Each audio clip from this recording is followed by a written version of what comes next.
Greetings, I am Herbert Erpaderp, and today I'm going to have a look at this Malifaux Miners and Steamfitters Union box from Weird Games. This is the newer and better plastic set that replaced the metal Ramos box. You can see the artwork on the front of the box is pretty cool, like most Malifaux boxes. On the back of the box are digital renderings of all the models that are within. There's Ramos, of course, a Steamborg executioner named Howard Langston, 2 arachnid swarms, a brass arachnid, and a very friendly looking fellow named Joss. Those 2 last models are new ones that weren't included in the old metal Ramos box. Let's have a look at what's inside. First, the most exciting thing, bases. There are enough of these standard lipped bases for each model in the box, which is unsurprising. There are also a number of cards. First, this set of 6 upgrade cards, for upgrading things. As you might expect, there's a card for each of the models that come in the box. There are 2 sets of these 4 cards for the Steam Arachnid Swarm and each Steam Arachnid.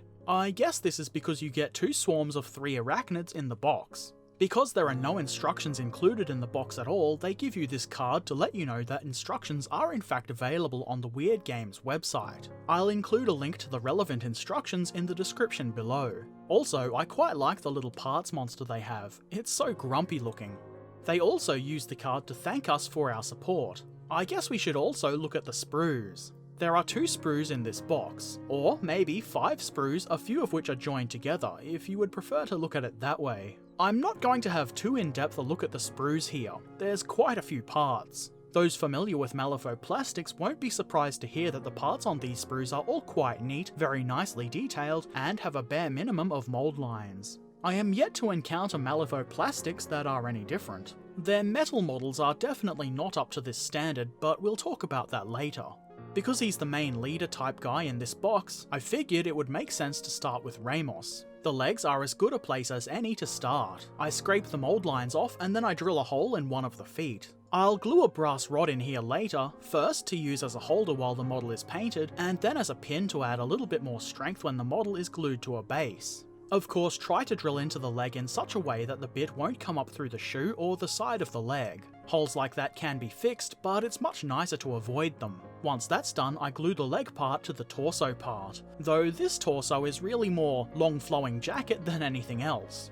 It's pretty cool looking. The way these parts join together is well thought out.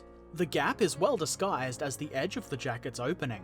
Next comes this necky, capey bit. There was something like this on the Hans model and somebody mentioned it was an Inverness. I don't know if this is the same thing, but it looks like it. So, while neck capey bit just rolls off the tongue so smoothly, I think it's also known as an Inverness. There's a connection point for the left arm formed between this part and the torso, so be sure to get that opening lined up as best you can to avoid problems fitting the arm later. Speaking of, that's the part I added next. This isn't especially tricky, though I would imagine if you didn't line up the mounting slot in the previous step, it might be much more frustrating.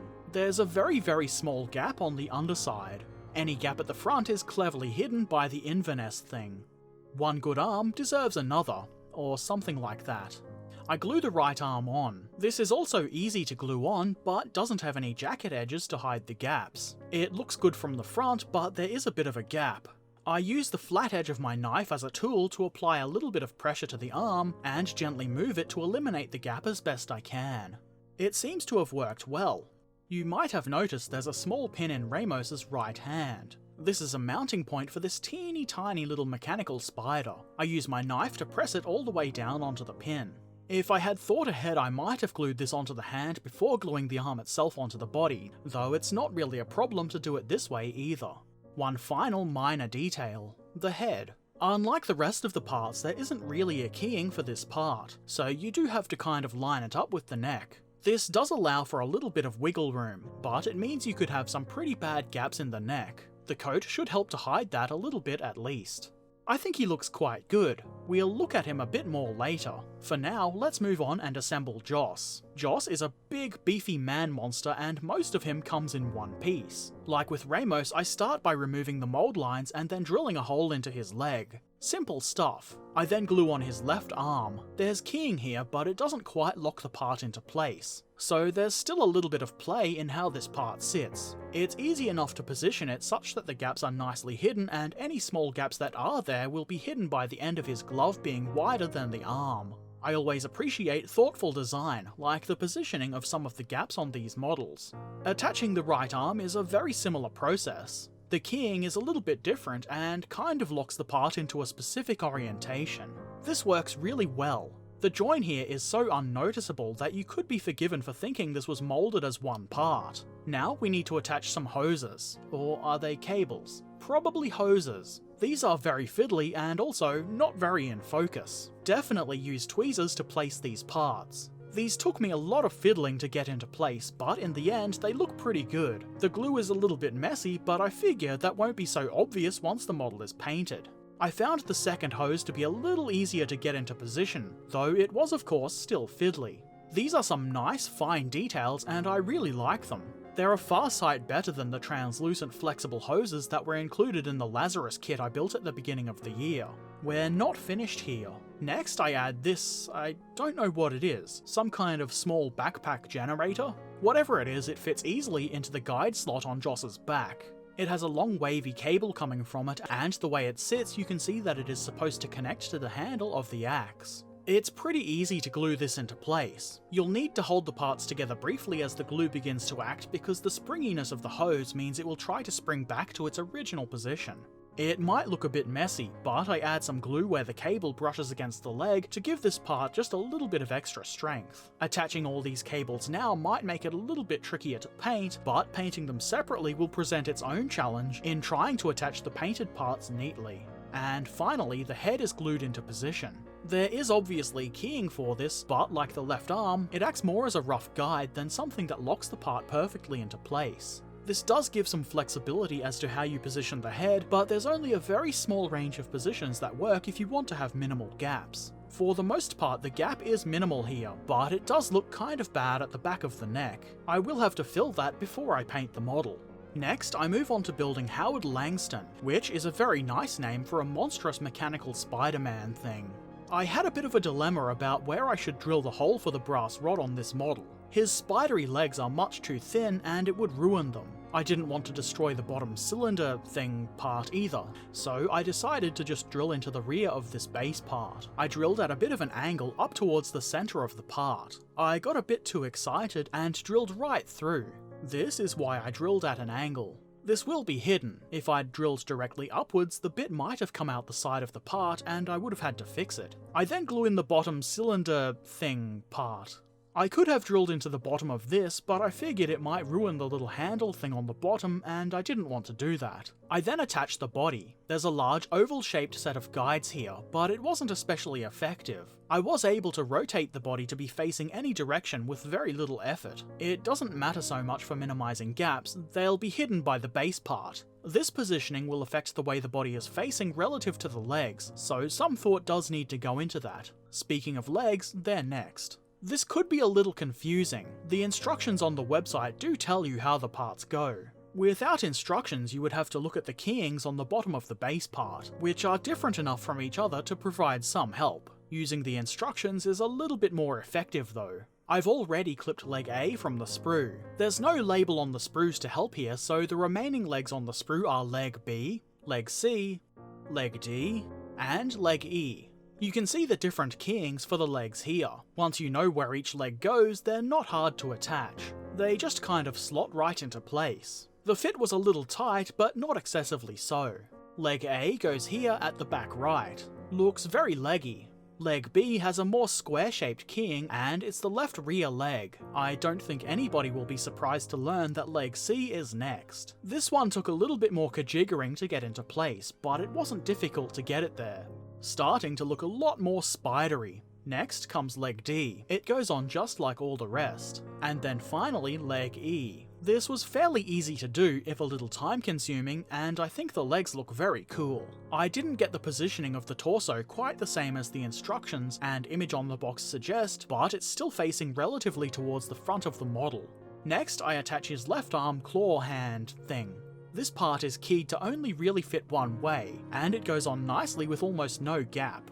Adding the head seemed like a logical thing to do next. This has a kind of keying, but I don't like the way this is designed. I would have preferred the joint to just be a flat piece. The way this is designed makes it pretty hard to eliminate gaps.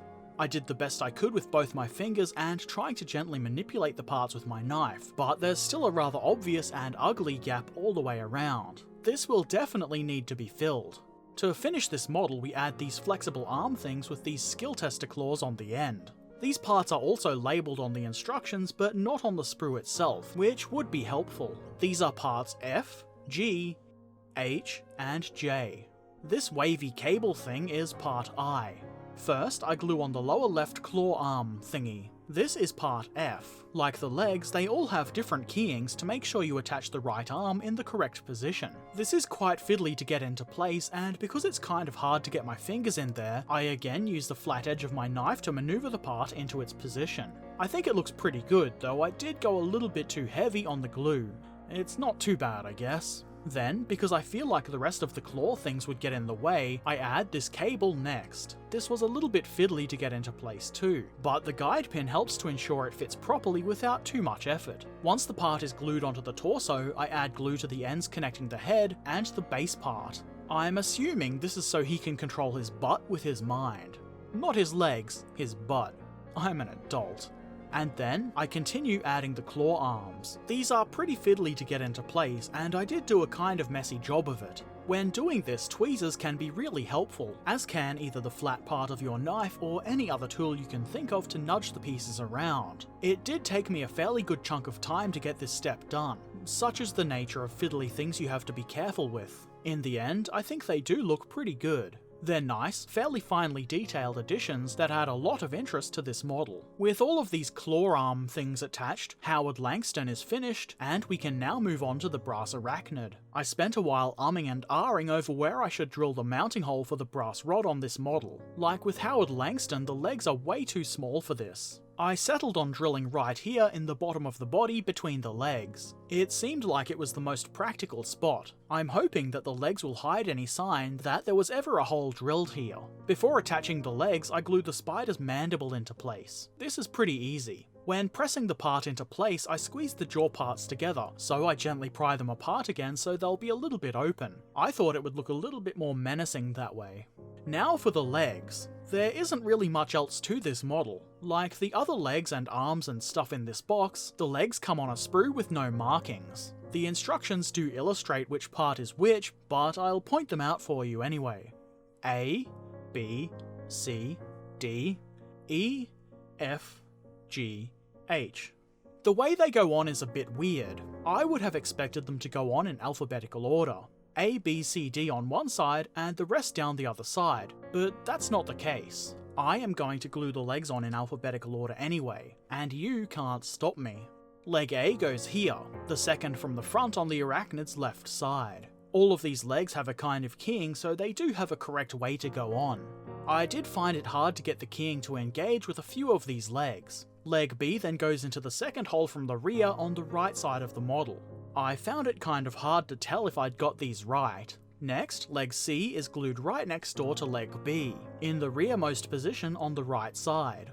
Leg D is the forward leg on the left side. Half the legs are now on, but the arachnid can't really stand by itself. Leg E is the forward leg for the right side. This is where it started getting more fiddly. It might have been smarter to add the leg second from the front before this, but I stuck with my alphabetical order. Leg F is next, right beside leg E.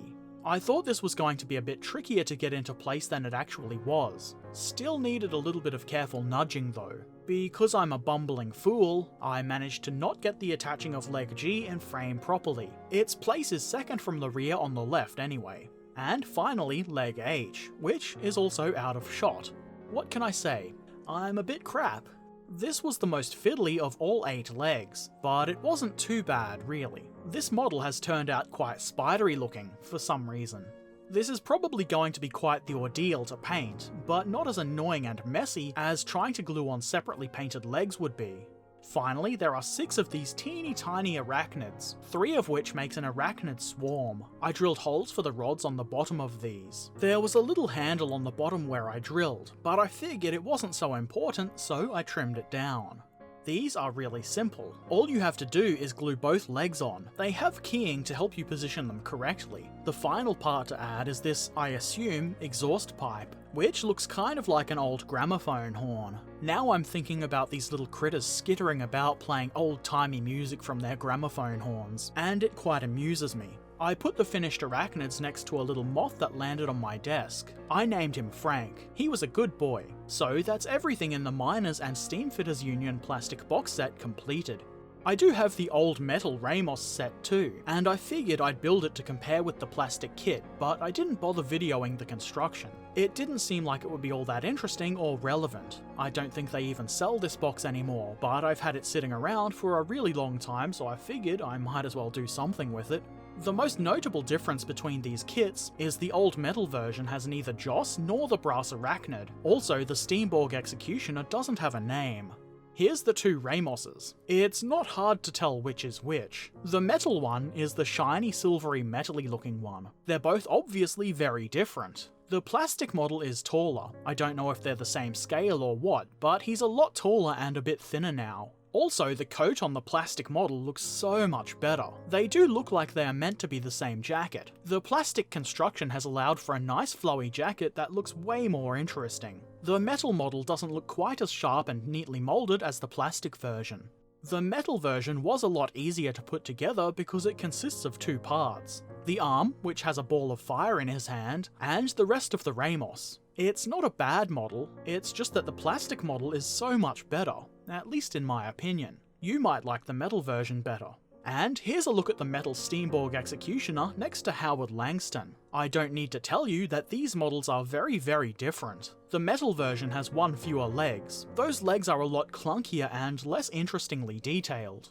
The arms are reversed. The big choppy, clampy claw thing is on the right side on the metal model and the left side on Howard. Also, obviously, Howard has all these flexible skill tester claw arm things. These would be horrendous to try and do in metal, but they do look very, very cool. The plastic model is finer looking and much better and more sharply detailed. It's obvious which of the 2 I like better, and I think a lot of people might agree with me. I didn't bother building the metal arachnid swarms, mostly because I was feeling lazy, but I will probably never use them anyway, so I didn't feel much of a need to build them. So that's it.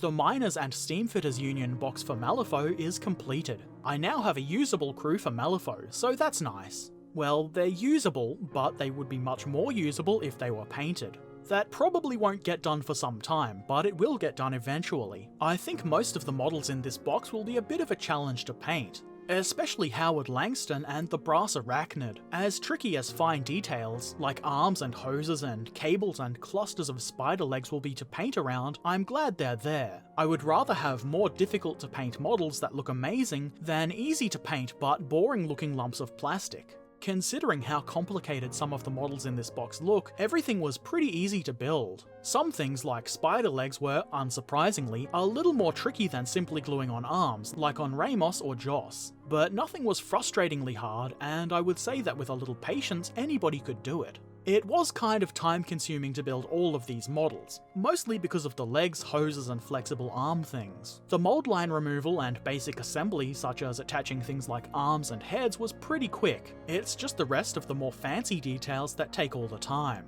Worth it in my opinion. It's obvious I think pretty highly of these models. I do have some minor complaints though. It would be nice if the sprues had some labelling on the parts that could be easily mixed up and cause confusion during assembly. I guess since the tooling is already made for these, it's a little bit too much to add now, but perhaps for future kits. The neck joint on Howard Langston is pretty ugly. It would be a lot nicer if that was just a straight, flat joint on his neck. At least I think so. Either way would probably need to be filled or otherwise cleaned up, but the way the model is designed now makes that a little bit more tricky. Like I said, they're minor complaints. Even with the most amazing models, there's always some issues, even if they're minor. So what do you think? Do you like the M&SU box? Not a fan of Malifaux? I'd love to see what you think in the comment section below, along with any other questions, comments or suggestions you might have. Hopefully you have enjoyed this video and found it helpful. If so, go ahead and click the thumbs up button, and while you're at it, you might as well subscribe if you haven't already. Go on, you know you want to. If you really like the videos I make, please consider helping to support the channel via Patreon. You can find a link to Patreon in the description or click the Patreon logo on screen now. For as little as $1 per month, you can help me purchase more of the models you want to see me build and paint. You'll also get to see my videos a little earlier than everyone else, along with some bonus patron-only content. As always, I shall return soon. So until then, happy modelling and thanks for watching. Farewell.